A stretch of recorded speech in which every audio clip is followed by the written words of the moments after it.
Hello mga students. So ngayon I created this video for those classes na hindi na-discuss itong carbohydrate digestion and absorption. Okay? So in my diagram, you see the anatomy. So meron tayong oral cavity, meron tayong salivary gland, then meron tayong esophagus, stomach, we have the endocrine cell, we have the liver, we have the pancreas, brush border, and the duodenum and enterocyte, and also the vein that is leading to the liver, the portal vein. Okay, so now let's talk about kung paano ba nga ba dina-digest yung carb. So, we already discussed the basic of carbohydrates from monosaccharide to polysaccharide. So, sa polysaccharide ng carbohydrates, we have a storage form of carbohydrates in plants which is amylose and amylopectin. So, yung carbohydrates natin dito sa ating digestion is yung pinaka-complex carbs. For example, kumain kayo ng tinapay, so meron po siyang gantong structure that is branching na carbohydrates like the amylopectin. Okay? So the first step of digestion is starting on the mouth. Okay? Hindi, unlike the digestion of protein na dito po sa stomach. So this time, meron po tayong available enzyme sa mouth for the digestion of this carbohydrate, first digestion. So the first enzyme will be released on the salivary gland. Okay? The salivary gland will release the thiolin. Thiolin. That is the common name of this enzyme. So, what is the medical term for this enzyme? That is called uh, salivary. That is called salivary alpha amylase. Okay, that is commonly known also as salivary alpha amylase. So, yun yung first enzyme that is involved on the mastication of these carbs para maging bolus. So now our carbohydrates after partial digestion from thiolin will move down to the stomach, then down to the esophagus. Continuous po yung digestion na dito sa esophagus as the thiolin continuously digest. Pero pagdating po dito sa yung salivary amylase po will not take effect. Hindi na po siya gumagana pagdating sa stomach. Okay? Now, in the stomach, specifically, may isa pong cell na magre-release po ng gastric acid, which is the parietal cell. It will release the hydrochloric acid, the HCl. Parietal cell po yung nag-release sa parietal cell. Okay. This will release the hydrochloric acid to make the solution acidic, may mga H plus ions. Then this H plus ions, the present of this, will deactivate the thiolin or salivary amylase pag nasa stomach. So, we need the backup pagdating sa stomach para ma-continuous yung digestion of these carbohydrates. Okay? So, now, in the stomach, meron po tayong ah, sunod na process to digest these carbohydrates. Kasi dito po sa first digestion, ang na-digest lang po natin ay yung mga ganito lang po, mga terminal glucose or terminal monosaccharide. Okay? Yung mga edge, nasa edge lang. So that's why itong solution dito sa stomach, meron na po tayong mga ilan-ilan na monosaccharide. May ilan-ilan na po na monosaccharide.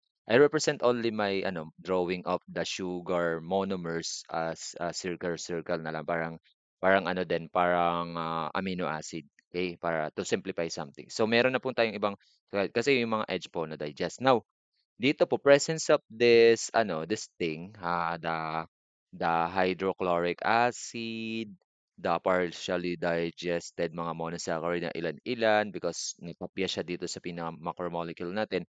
It will trigger this cell, okay, this cell. This cell is also called as enteroendocrine cells, okay? So enteroendocrine cells meaning mga cells po sila nag-release ng something. So the enteroendocrine cell will be triggered by the presence of those hydrochloric acid protons like the H plus ions and the monomers of partially digested carbohydrates. Now, as that is approached to the duodenum, yung solution na yan, it will trigger the enteroendocrine cell to release the signaling molecule called CCK. Tanda yan? CCK. Kahit dun sa protein digestion nabanggit mo po yung CCK, okay? Now, ang CCK po pagdating sa ating digestion ng carbohydrates at saka proteins, hindi naman po niya trigger ang gallbladder, although dito siya kay gallbladder talaga specifically designed. Pero nangyayari lang po 'yun kapagka mayroon tayong lipids, ano. Pero this time ang ating po iti-trigger to release its juice ay ang pancreas. So the pancreas will release its juice that contains the backup enzyme para dun sa ating salivary amylase na hindi na gumagana sa stomach. So what do you call that backup enzyme? That is called pancreatic amylase. Okay. Pancreatic amylase is an enzyme or amylase na nagmula sa pancreas. Yung kanina, salivary amylase sa salivary gland. Ano? This one, salivary amylase sa salivary gland. Pero ang limitation niya pagdating sa stomach, acidic po yung pH, 1.5 to 3 ay hindi na siya gumagana. So that's why we need the backup. This backup is from the pancreatic juice of the pancreas. Okay? Na na-trigger ng signaling molecule called the CCK. No? So, now, ito pong ating structure again ay ida-digest ng pancreatic amylase and it will cut the glycosidic linkage inside the molecule. Okay. Now, if it cleaves the glycosidic linkage, will end up the following product, mga disaccharide po. Okay. Disaccharide po ang mangyayari sa atin. So, we have the most common disaccharide. Okay. Yan. Meron din po tayong trisaccharide na isa. Okay. So, we have the disaccharide, product of pancreatic amylase. We have the saccharide maltotriose, triose. Bale, tatlong glucose siya na alpha 1, 2, 4 ang glycosidic linkage. Then we have the dalawang glucose lang po na maltose. Then we have the glucose and galactose which is lactose, disaccharide. Next, we have the glucose and fructose which is called sucrose. And then we have the disaccharide na 1, 2, 6 ang kanyang glycosidic linkage, hindi 1, 2, 4 or 1, 2, 2. So that is called alpha dextrine or dextrine. Pwede naman dextrine lang So meron tayong disaccharide na ganyan. Next, presence of this disaccharide will trigger the brush border enzyme to be released. So it will trigger the brush border enzyme from the brush border cell to be released. Okay? For the first enzyme na para do sa maltose at maltotriose, ano, the enzyme for maltose and maltotriose is called maltase. Okay? Maltase. Next, for the lactose, we have the brush border enzyme lactase. Yung lactose, yung ase lang po pag enzyme na, lactase. Then for the sucrose, we have the brush border enzyme sucrase para ma-break yung kanilang glycosidic bond. Then for the dextrine, we have the enzyme called dextrinase. Dextrinase. Okay? Those are the brush border enzyme that will break down this disaccharide after silang after ng digestion from pancreatic amylase. Okay, after nito ay brush border enzyme. Then uh,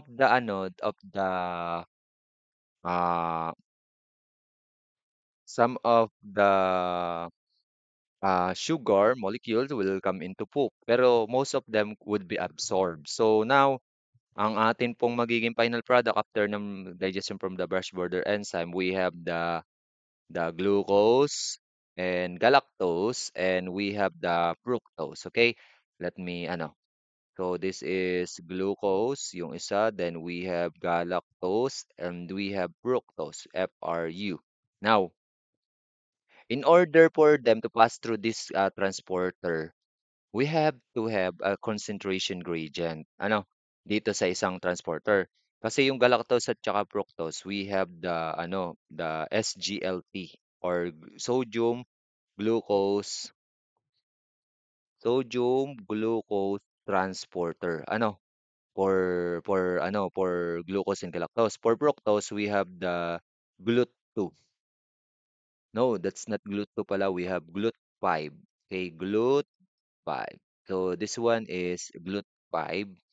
Then for the three of them, if makapastro na sila sa enterocytes sa cell ng ating small intestine, we have the GLUT2 papunta na sa bloodstream. Okay, now dito muna tayo sa SGLT. SGLT meaning sodium glucose ah transporter.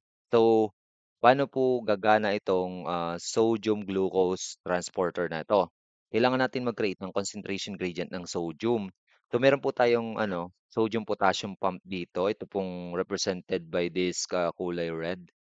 So, it will utilize ATP, active transport po ito, ATP to become ADP para makapag-pump out siya ng 3 sodium ions sa bloodstream and makapump in ng 2K plus ions. Okay? So that's the sodium pump. So what happened to the concentration of sa sodium ions inside this enterocyte? Ano mangyayari? So it will become low concentration. Magkakameron siya ng low concentration, low. Uh, Na+.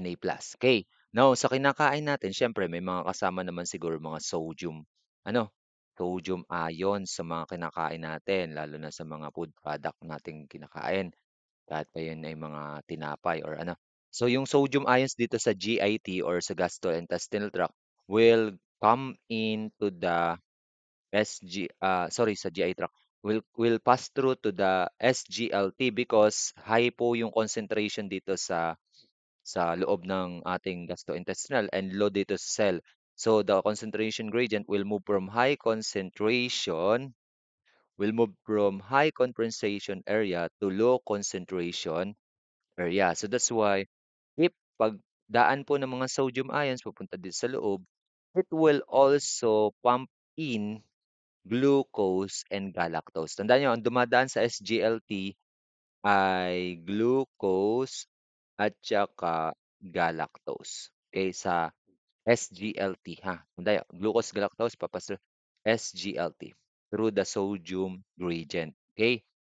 Para naman po sa fructose, we have GLUT5. Okay? Ang fructose naman ay sa GLUT5. Okay?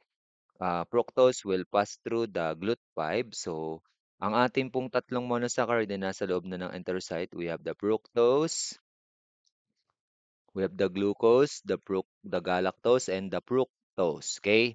Now, after nyan, ang dadaanan na po nilang huli ay yung ating GLUT2. Ha? Glucose, glucose,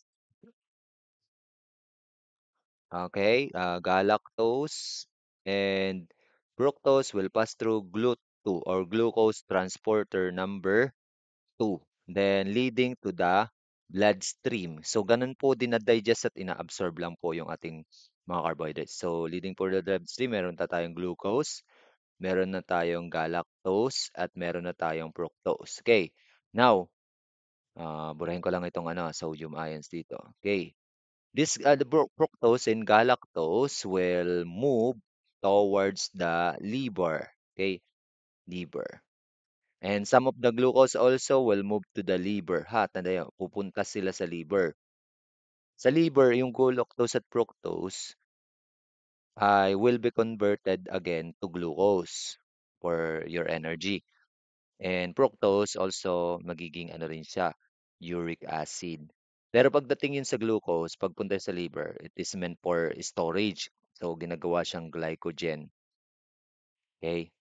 Now, in the presence of insulin naman, yung glucose, for example, meron tayong insulin, nirelease ng pancreas para ma-regulate yung glucose, para ma-utilize ng inyong mga In the presence of insulin, this glucose will be utilized by your muscle. Okay, muscle to for energy to produce ATP through glycolysis. Ano, and insulin din po through it will trigger also the glucose to be absorbed on our fat cells. Ano, para i-convert into fats. Ano, kaya tumataba tayo pag sobrang glucose. Okay?